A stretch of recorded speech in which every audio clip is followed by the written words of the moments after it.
At this point, you had already created your Facebook pixel, and assuming that you're using WordPress, this is how you add the Facebook pixel. Now, I have to say that this step is actually quite intuitive. All you need to do is, we're going to continue from where we last left off. We click on WordPress and click confirm.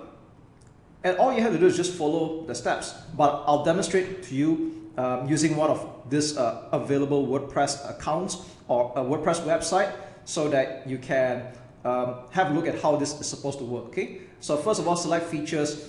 I recommend that you just click on advanced matching. You can leave this alone. We'll click on continue. And then the next step, you're asked to download a plugin. All right. So we just click on download.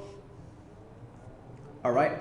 And then the next thing we're going to do is, now at this point here, it's like I said, it's rather intuitive. We're just going to follow the steps that is being shown here. It's a screenshot step. So what you need to do right now is to log into your WordPress website. And for this purpose, I had done exactly just that. Okay, so I've logged into my WordPress website. I go down to plugins. So let's see where else it's going, right?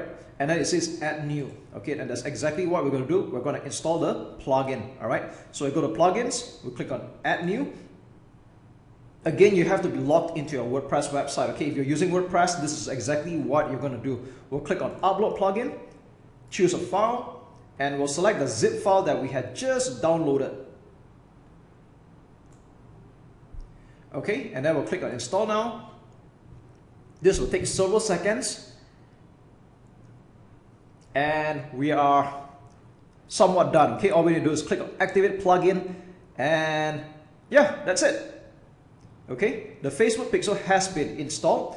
And if you want to be sure about it, there's this sort of like it's not really a warning, it's more like a heads up. Let's just click there for a while. Or if you want to go to settings, you can go to Facebook pixel, and you notice that your pixel ID number would already be here right away. So this also coincides with the ID number for this pixel. Okay. So it seems that we did the steps a little bit in advance. We're pretty much done already. And all we need to do is verify whether the pixel is working correctly. We'll put in the name of the website, which is shopodium.co. Let's click send test traffic. And what we're doing is that we're basically testing whether this works or not. All right. Now this is a website that was just built rather quickly for the purpose of testing. So at least we know this works. And if you do it right, there'll be a green button here that says active. We'll click on continue, and yeah, we're actually already done. That's it. So at this point, setting up events, I'm going to skip this. It's not important right now. I'll talk about this in another video.